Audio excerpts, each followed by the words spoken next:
Welcome to my channel. Before we dive into this story, please take a moment to support the channel. Subscribe, click on the bell, and stay tuned, because what you're about to hear is one of those rare stories that shakes the very foundations of ordinary life.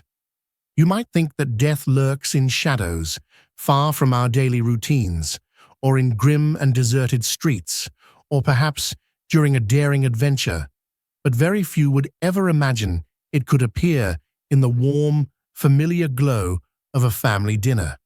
And yet life has a way of defying expectations, and the story of Canny Ong is one of those chilling exceptions that makes you question everything you assume about safety, fate, and the fragility of life.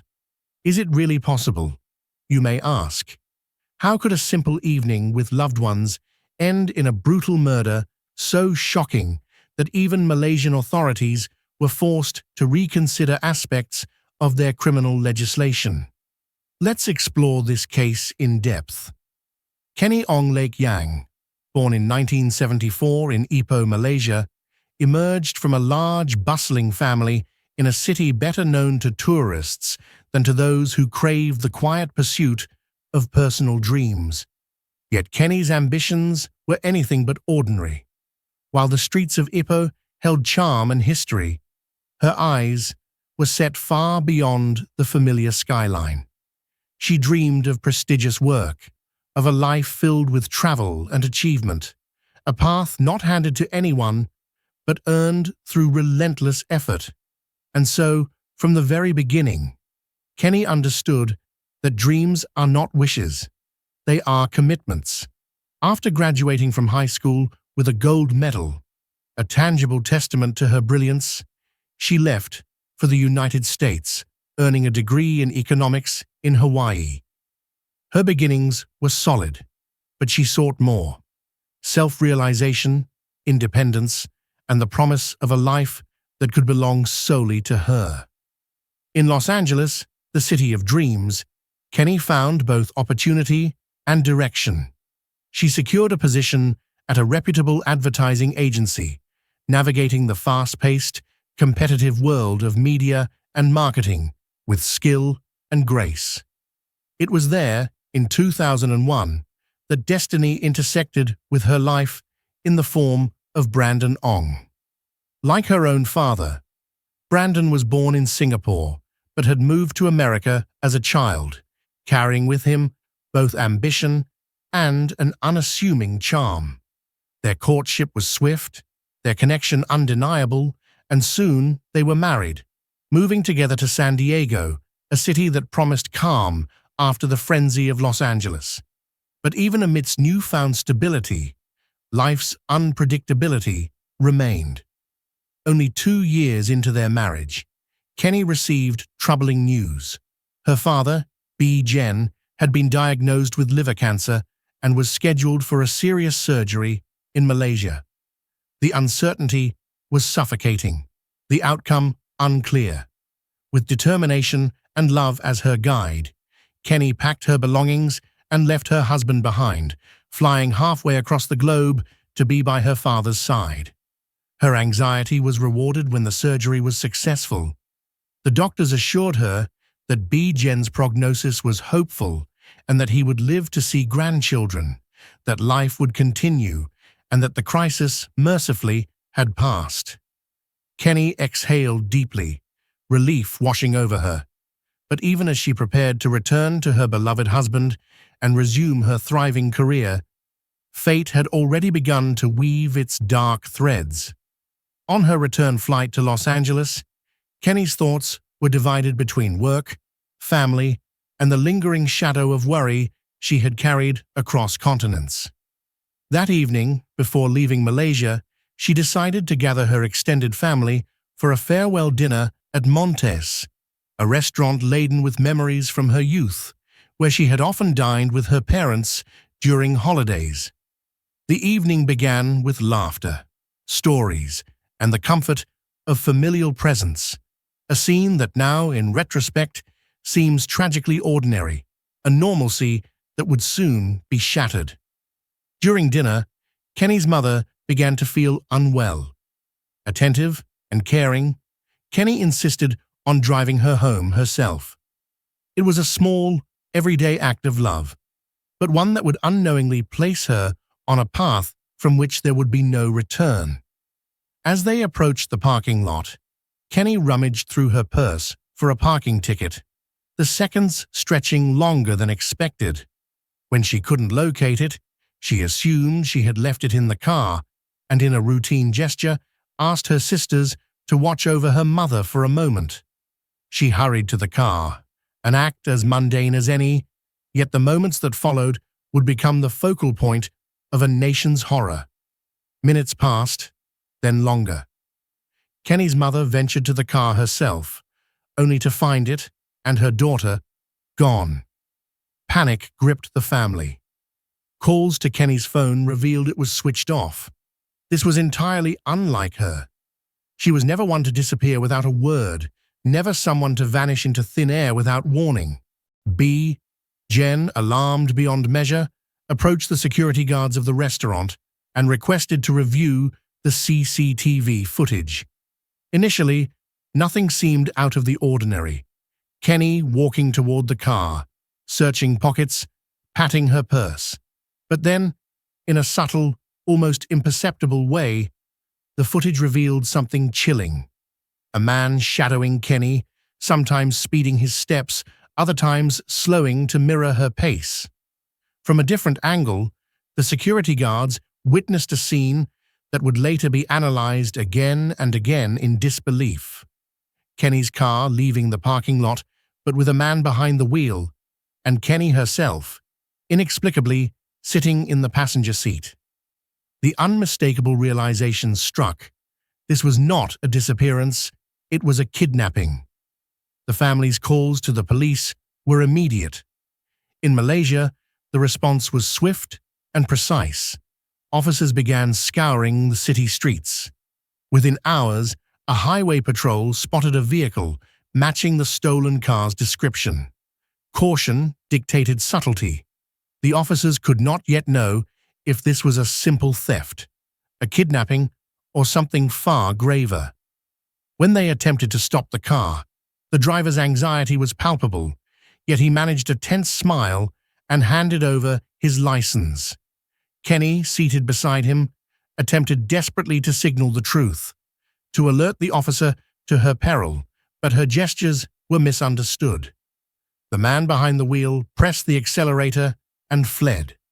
Bullets were fired in pursuit, but the car vanished, leaving behind only the driver's documents, the identity of the man who had abducted Kenny, Ahmad Najib bin Aris. Ahmad's background was, in many ways, ordinary.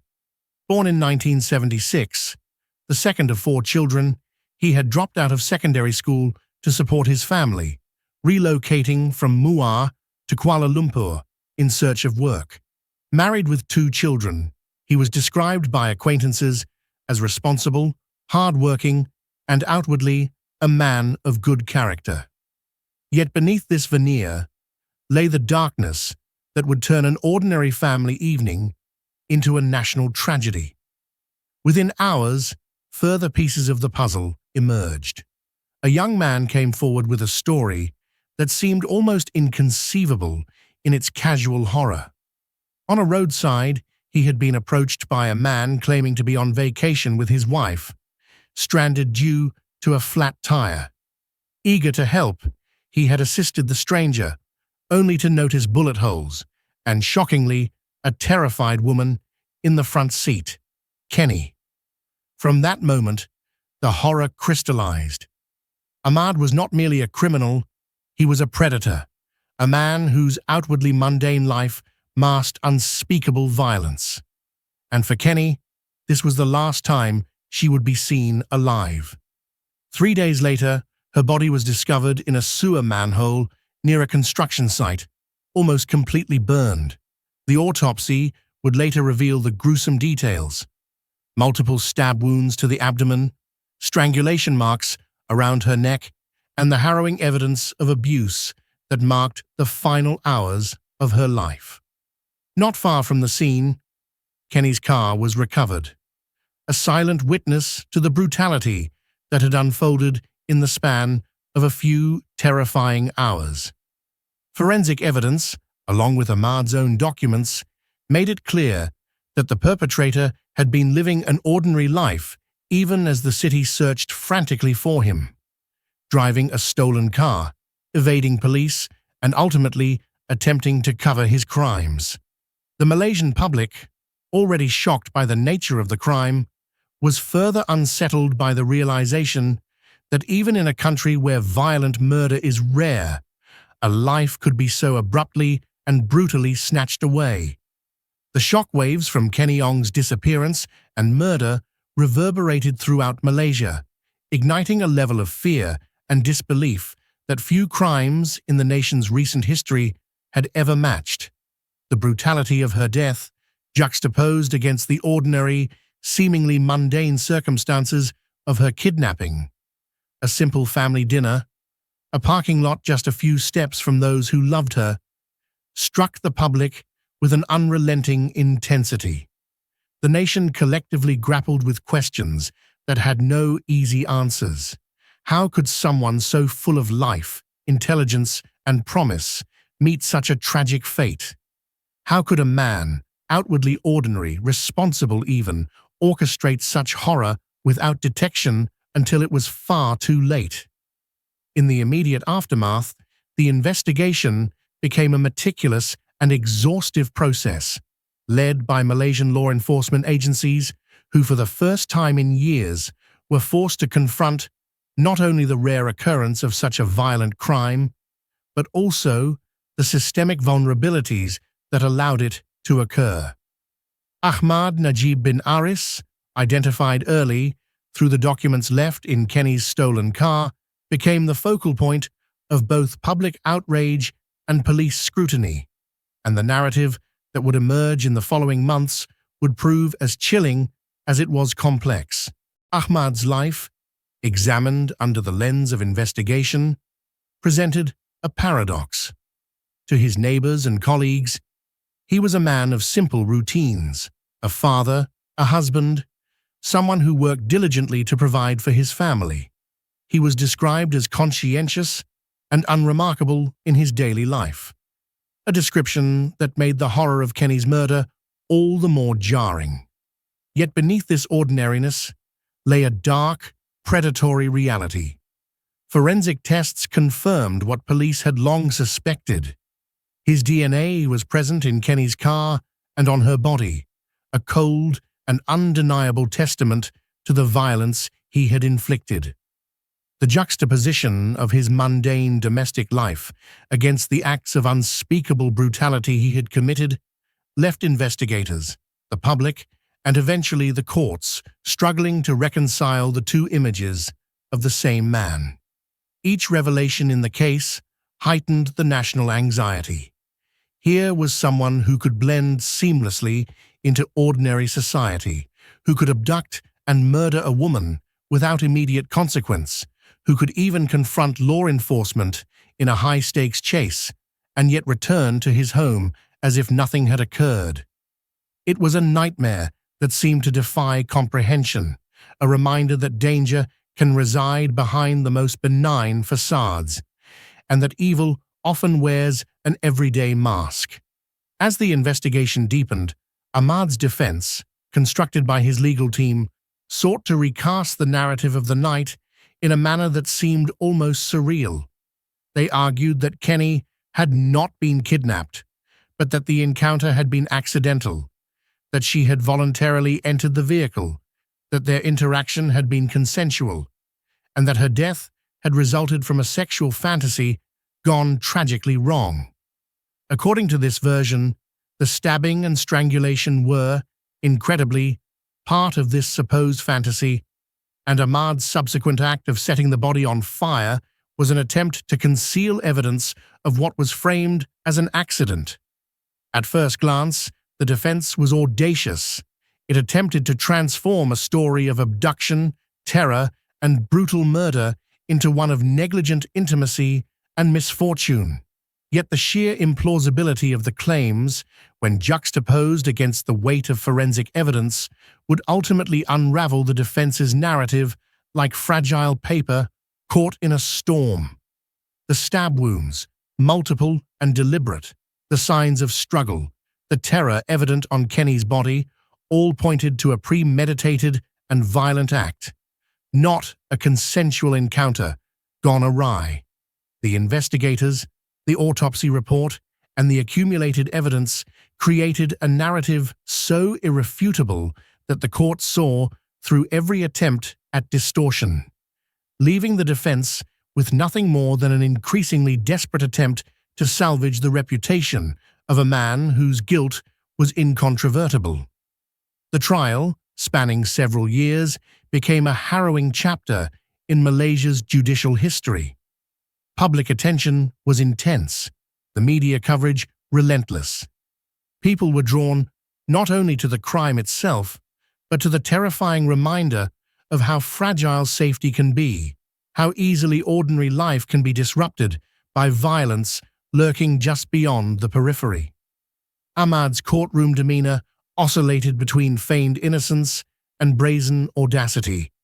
He confessed to some elements of the crime, perhaps hoping that cooperation might mitigate the ultimate penalty, but his attempts to rationalize, to reframe, and to manipulate the narrative only fueled public anger. Witnesses recounted the timeline, the security footage, the frantic family phone calls, and the horror discovered at the construction site where Kenny's burned and discarded body had been found. The prosecution painstakingly reconstructed the night of June 1, 2001, demonstrating beyond any reasonable doubt that Ahmad had stalked Kenny, abducted her from a mere 300 feet from her family, and inflicted upon her a level of violence that was both methodical and terrifying in its execution. The timeline, combined with physical evidence and witness accounts, dismantled every claim of accidental interaction, consensual misadventure, or fantasy turned tragic, leaving the court with a clear, undeniable truth. Ahmad Najib bin Aris was a murderer, pure and simple, and the life he had taken was one of extraordinary promise and potential extinguished far too early. Sentencing came after years of tense legal deliberation. Ahmad was given the ultimate punishment under Malaysian law, death. Additionally, he received 10 lashes, a rare combination of punitive measures intended not only to punish, but to serve as a deterrent to others who might contemplate similar acts of violence. The sentencing, while legally appropriate, offered no solace to the family who had lost Kenny, no compensation for the grief that would linger indefinitely, no ability to reclaim what had been stolen from them. A daughter, a sister, a young woman poised to continue a life of accomplishment and contribution. Ahmad, even in the wake of sentencing, sought to challenge the verdict, appealing to the state for pardon, writing letters that attempted to evoke mercy or reconsideration. The state, however, refused, and the law followed its course. On September 23, 2016, 13 years after Kenny's abduction and murder, Ahmad Najib bin Aris was executed, ending the long chapter of his life, but leaving in its wake the indelible mark of tragedy, grief, and national reflection. The societal ramifications of Kenny's murder were profound. Malaysia, a country where violent crime of this nature is rare, was forced to confront uncomfortable truths about security, vulnerability, and the fragility of everyday life. Measures were enacted to prevent recurrence. CCTV cameras proliferated across shopping centers and public spaces, security personnel were increased, and even parking arrangements were altered to offer specific protections for women. Yet these measures, while preventative, came as a bittersweet acknowledgement of a painful reality, that it often takes a tragedy, a life lost, to catalyze change, to spur the institutional and societal adjustments necessary to protect others from similar fates. For Kenny's family, however, the systemic improvements offered no replacement for what had been lost. The laughter, ambition, and vitality of a young woman whose life had spanned continents, careers, and dreams could not be recreated by cameras or policies. The human cost remained irreparable, a stark reminder that security, while essential, is never absolute, and that the forces of violence can strike even amidst the most ordinary and seemingly safe moments. Looking back on Kenny's story, the horror is amplified not solely by the brutality itself, but by the ordinary context in which it occurred. A daughter flying thousands of miles to care for a sick father, a family dinner meant to celebrate connection and farewell, a parking lot merely steps from safety and familiarity. These details render the narrative not only tragic, but haunting. A story that resonates because it could, frighteningly, happen to anyone. The fear instilled in Malaysia was not abstract. It was immediate, intimate, and personal. People realized that predators often operate under the guise of normality, that vigilance must extend even to moments that feel safe, and that the lives we hold dear can be threatened in ways we never anticipate. Kenny's story became more than a legal case. It became a cautionary tale, a narrative etched into the national consciousness, a reminder of the fragility of life and the need for both personal and systemic vigilance against evil that often wears no mask at all. In the final reckoning, the story of Canny Ong is both tragic and transformative. It illustrates the unpredictable, fragile, and sometimes brutal nature of human existence.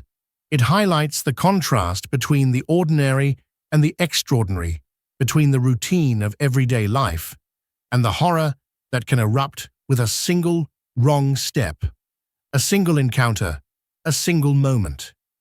Ahmad Najib bin Aris, for all his attempts at deception and defense, could not erase the truth that he had abducted, tortured, and murdered a woman whose life held promise and meaning far beyond the moments stolen from her. And while justice, delayed though it was, ultimately prevailed, the legacy of Canny Ong endures not merely in the annals of criminal justice, but in the collective memory of a nation, an enduring testament to resilience, grief, and the sobering reality that the extraordinary bravery and ordinary love of a daughter, a sister, and a human being can sometimes meet the most tragic of fates. Canny Ong's life, brief yet luminous, reminds us of the importance of vigilance, of valuing the moments we share with loved ones, and of confronting the reality that evil can wear the guise of normality. Her story reshaped laws, inspired systemic reforms, and will continue to serve as both a warning and a memorial to the life unjustly taken.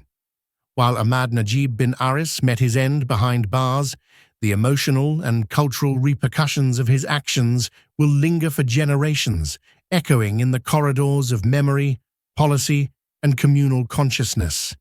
In remembering Kenny, Malaysia, and indeed anyone who hears her story, is compelled to confront the uncomfortable but necessary truth that life's fragility demands awareness, protection, and a recognition that even the most ordinary day can carry extraordinary consequences.